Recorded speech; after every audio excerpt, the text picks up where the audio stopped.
درود بر جنگاوران مدرن و شما مخاطب ارجمندی که این پیام رو پیدا کردید. اینجا نوالیسم مدرنه، تنها کانال رسمی که با تمرکز بر آموزه‌های دون خوان و دون کارلوس به پژوهش‌های متافیزیکی در رابطه با سیستم معرفتی و جهانشناختی جادوگران و بینندگان مکزیک باستان میپردازه. خب با اجازهتون میخوام توی این ویدیو در مورد کمال صحبت کنم بر اساس مفاهیمی که تا به حال مطرح کردیم، از جمله چگالی تونال، کالبد انرژی، مرد معرفت و غیره. بر اساس این مفاهیم حالا میخوایم به یک جنبندی برسیم که اصلا کمال رو بگیم چیه. بچه‌ها، حالتی از آگاهی شخصی که درش کالبد انرژی، داخل پرانتز بنویسید اهل معرفت، چون دیگه کمال واسه اهل معرفت معنی داره دیگه. یه کسی که داره از اون ور خیابون رد میشه چی مثلا میخوای بری بهش بگی آقا تو میخوای به کمال برسی، یارو میگه گم کن بگیم بابا. به خصوص دوره مدرن این 98% اصلا پروازگران ارگانیکن. حالتی از آگاهی شخصی که در آن کالبد انرژی داخل پرانتز مرد معرفت به انبساط ماکسیمال میرسد کمال میگویند. حالا انبساط ماکسیمال بر اساس چگالی تونال معنی پیدا میکنه. انبساط ماکسیمال یعنی چگالی تونال ونیش بکنه، به سمت صفر میل بکنه. این میشود یک کمال. کمال برای کی؟ برای اهل معرفت. حالا این رابطه رو دوباره زحمت بکشید بنویسید. وقتی میگیم رواندیس تاو به سمت صفر میل کنه یعنی چی؟ یعنی انویو نسبت جرم به حجم میل کنه. بچه دو حالت وجود داره، دو حالت تفسیری. این دو حالت از نظر معنوی ممکنه یکی باشه، از نظر آسمانی مینوی ممکنه یکی باشه، ولی خب از نظر تفسیری ما ناچاریم دوتا کمال رو دسته بندی کنیم بر اساس تئوری ساهران و حالا مکاتب دیگه. دو تا حالت دقیقا وجود داره وقتی که مرد معرفت به انبساط ماکسیمال میرسه. حالت اول بنویسید انویوم، یه فلش بکشید میل کند به سمت صفر. امیدوارم دیگه با این ابزار مقدماتی عالم حساب دیفرانسیل و انتگرال آشنایی داشته باشید. وقتی انویوم میخواد به سمت صفر میل کنه ما دو حالت در نظر میتونیم بگیریم. یکی اینکه جرم به سمت صفر میل کنه یعنی صورت کسر و حجم کرانمند باقی بمونه. یعنی چی؟ یعنی شما این کالبد انرژی که داری حجمش رو تقریبا حفظ بکنه، کراندار باقی بمونه، ولی جرم ونیش کنه، جرم به سمت صفر بره، که در این حالت بهش میگن آزادی تمرکز سمپل. یعنی یک سازواره انرژتیک باقی میمونه، حجمش تقریبا کرانداره دیگه، فقط جرم دیگه نداره. وقتی جرم نداره یعنی دیگه شما نمیبینی، سالک به دود تبدیل میشه، برای کسر کوچکی از زمان یک نور موضعی تولید میکنه. حالا به خصوص فرقه مار پرده و فرقه ناوالها، اینها وقتی که از ورطه عبور میکنن بخار میشن، اصطلاحا بهش میگن مرگ از طریق هوا. حالا من نمیخوام وارد انواع مرگ ها بشم، بحثش طولانیه. سالک از طریق هوا میمیره، توده مادی به انرژی تبدیل میشه، اون شاکله انرژتیک باقی میمونه و سالک در تمرکز سوم در قالب یک موجود غیر ارگانیک به حیات خودش ادامه میده، کاملا آزاد، به آزادی مطلق دست پیدا میکنه در لبه فعال بی‌نهایت و تا زمانی که پیله زمین زنده هست از اون انرژی میگیره برای بقا. اینجاست که ما میگیم به انبساط ماکسیمال رسیده، یعنی بیشترین حد انبساط ممکن. حالا باز میگیم چرا ماکسیمال؟ منحصر به فرد نیست دیگه، لزوما ممکنه چند مدل باشه. و اگر میگفتیم ماکسیموم مثلا، تمامی ساحران و سالکان گروه‌های مختلف نوال تبار دونخوان بدین ترتیب ونیش میکرد جرمشون و حالا میرفتن وارد واحه‌ای در دقت دوم میشدن تا تمارینشون رو نهایی سازی کنن و از اونجا اقدام به دیپارچر به تمرکز سوم بکنن. بنابراین هدف نهاییشون رسیدن به آزادی تمرکز سوم بوده، توتال فریدم. یک طیف از موجودات غیر ارگانیک میشن، جایی که به طور استعاری کارلوس کاساندا ازش به عنوان مظهر یغماگری کیهان یاد میکنه. بعد از مرگ ساحر غیر ارگانیک میشه بدین ترتیب. خیلی خوب بچه‌ها، حالت دوم زمانی هستش که جرم کراندار باقی بمونه، یعنی یک حد تقریبا ثابتی رو نگه داره، حجم به بی نهایت میل کنه. یعنی مخرج کسر میدونید دیگه، یک کسر میخواد به سمت صفر میل کنه یا صورتش باید به سمت صفر میل کنه یا مخرجش به سمت بی‌نهایت میل کنه. این هم ریاضیات مقدماتیه.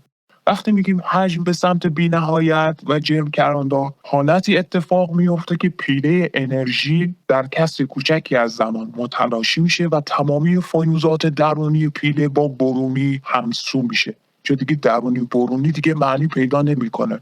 اتفاقی که میفته این میشه که آگاهی شخصی تبدیل میشه به آگاهی کیهانی. در کسر کوچکی از زمان یک انفجار انرژتیک بوم رخ میده. سالکی که مرور دوباره تجربیات زندگیش رو به نحو بی‌عیب و نقصی انجام داده باشی، چنین مرگی داره، مثل لاگوردا. اتفاقی که میفته اینه در لحظه دیپارچر پیله تخم مرغیش باز میشه و فیوزات درونی و برونی برای یک لحظه همسو میشوند و سالک به ادراک کیهانی دست پیدا میکنه، با کیهان یکی میشه، یا همون چیزی هستش که ازش تحت عنوان فنا بقا یاد میکنن. چون دیگه مرور دوبارهش رو آماده کرده دیگه، به عقاب ارائه میکنه و عقاب هم آزادیش رو بهش میبخشه. این چیزی هستش که در نابالیس تحت عنوان آتش درون ازش یاد میشه. حتی در صوفیسم هم بهش اشاره شده و برخی از مکاتب دیگه. عرض به خدمتتون که تو حالت اولی که آزادی تمرکز سوم کماله، بچه‌ها شما میفهمید که SOF به سمت صفر میل میکنه. یعنی حماقت و سلف ایمپورتنس دیگه به سمت صفر میل میکنه. آزادی مطلق آگاهی دیگه، کمال بینندگان جدید دوار دمخوان بوده. خیلی چیز جالبی ها. یعنی وقتی که ساحر غیر ارگانیک میشه، غیر ارگانیک تمرکز سوم دیگه سلف ایمپورتنس نداره. برعکس جادوگران کهن که به سرزمین موجودات غیر ارگانیک رفتن و خود بزرگبینیشون رو به کمال رسوندن به نوعی. همینجا نشون میده آنچه که ساحران کهن بدان دست یافتن توی این تعریف کمال ما نمیگنجه. این نکته رو میخواستم بهتون بگم. این کمال ما در حد قابل قبولی از وارستگی رو میطلبه. واسه همین هستش که صوفی ها هم به چنین کمال هایی میتونن دست پیدا بکنن. مشابه این نوع کمال ها رو هم دیدید، مثل سیمرغ عطار. سیمرغ یک خداگونه است دیگه، یک خدایگانه. حالا من که ندیدم ولی شما میتونید توی رویا بینی ملاقات کنید.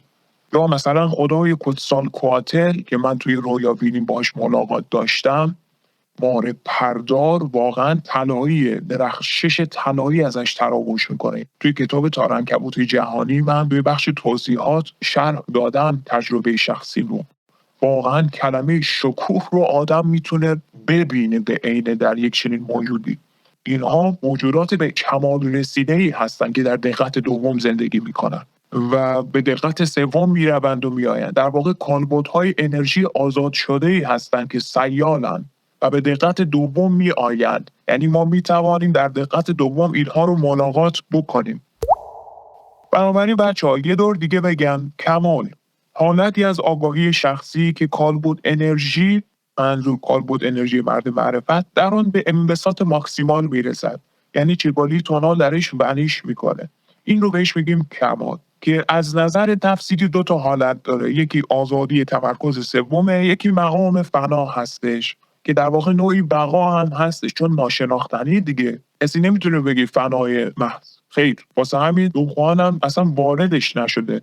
یا اصلا بهتره بگیم کارلوس اصلا در حدی نبوده که این رو سوال بپرسه. کسی که در آتش درون میسوزه آیا هنوز هست یا خیر؟ صد البته که هست و این معنا نداره بگیم که نابود شده، فنا. واسه همین ما بهش میگیم مقام فنا بقا. بگذاریم. عرض به خدمتتون که در این حالت کمال اصطلاحاً گوییم انسان به تمامیت هستی خویش دست یافته است. مثل یکی بچه‌ها، مثل شمس تو تمرکز خورشیده، مثل شاکاتل مرگ ستیز فرقه مار پردار که از تمرکز سوم حتی تونست دوباره ارگانیک بشه چون سطح انرژی اینا خیلی زیاده. مثل نوال خولیان که مستقیما به دقت سوم پرش کرد. اینها به تمامیت هستیشون دست پیدا کردن بچه‌ها. یه بهونه‌ای هم باز مطرح میشه، آیا همه این اهل معرفت پس از رسیدن به کمال دوباره میتونن تجلی پیدا کنن؟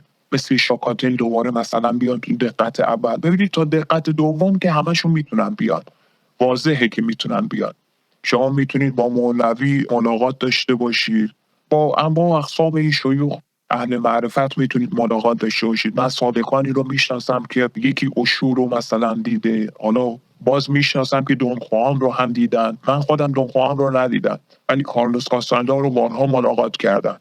بله در دقت دوم میشه، اما بازگشت اینها به دقت اول مستلزم یک حجم قابل توجهی از انرژیه که برگستیزان کهن مثلا مثل شاکاتل داشتن. این قضیه به طور کلی ببینید ما کمال رو در انبساط معنا کردیم دیگه. انبساط دوباره اون قضیه چگالی رو ریویو کنید. یعنی چی بچه‌ها؟ یعنی از منقبض ترین حالت، یعنی پایین ترین حالت در منحنی فضا زمان، برسیم به بالاترین نقطه تمرکزی که درش اونقدر منبسط بشیم که آزاد باشیم. یعنی حرکت از پایین به بالاه. باز دوباره فلش بک میزنم، ما ز بالاییم و بالا میرویم. منظور انبساط ماکسیماله. به چگالی کم بشه میاد بالا، آگاهی میاد بالا، در لبه فعال بیکرانگی قرار بگیره، در بیرونی ترین لایه تمرکزی زمین. ولی خب اون کمال اول آزادی تمرکز سوم کماکان متصل به پیله انرژی زمینه دیگه. درسته؟ این قضیه به طور کلی برای همه آگاهی ها هست. حالا ما اینجا متمرکز شدیم به قضیه انسان ها، برای فرشتگان هم هست، برای موجودات تک عنصری دیگر هست، برای غیر ارگانیک ها هم هست، برای هر 7 طیف غیر ارگانیک این قضیه برقراره. اینها خیلی سبک و سیاد هستن، تو انبساط آگاهی هستن.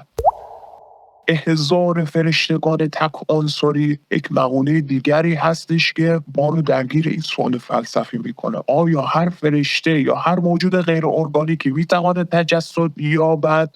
پاسخ منفیه. گفتیم بر اساس سطح انرژیش، مثل شاکاتل که اون هم عبادت میشن که میتونن انرژی کسب کنن دیگه، یا مار پردار بر اساس اون مناسک و مراسم تشریفاتی که سرخپوستان توی مکزیک برگزار میکنند و سالی یکی دو بار اون موجود رو فراخوانی میکنن که تجسد پیدا کنه دیگه. دقت میکنید؟ چون ستایش میکنن، ستایش انرژی دیگه، خداگونه‌ش رو در واقع به نوعی پرستش میکنن. و چنین از بحث‌های انرژتیکی که در ارتباط با خدایان مصری مثل را و آمن و آخناتون و غیره میکنن. اگر سطح انرژی اختزا بکنه، بله شما میتونید تا دقت دوم هم بیاید.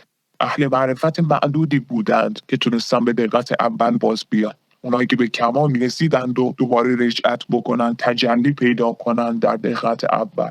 برابر این شدنی به سطح انرژی برمیگرده و خود انسان‌هایی که میمیرند، چون اوایل داستان این شبح غیر ارگانیکشون تا حدی انرژی داره، میبینید که میتونه تو رویاها بیاد، تو رویاها ملاقاتشون بکنید و هنوز انرژیشون دست نخورده هست.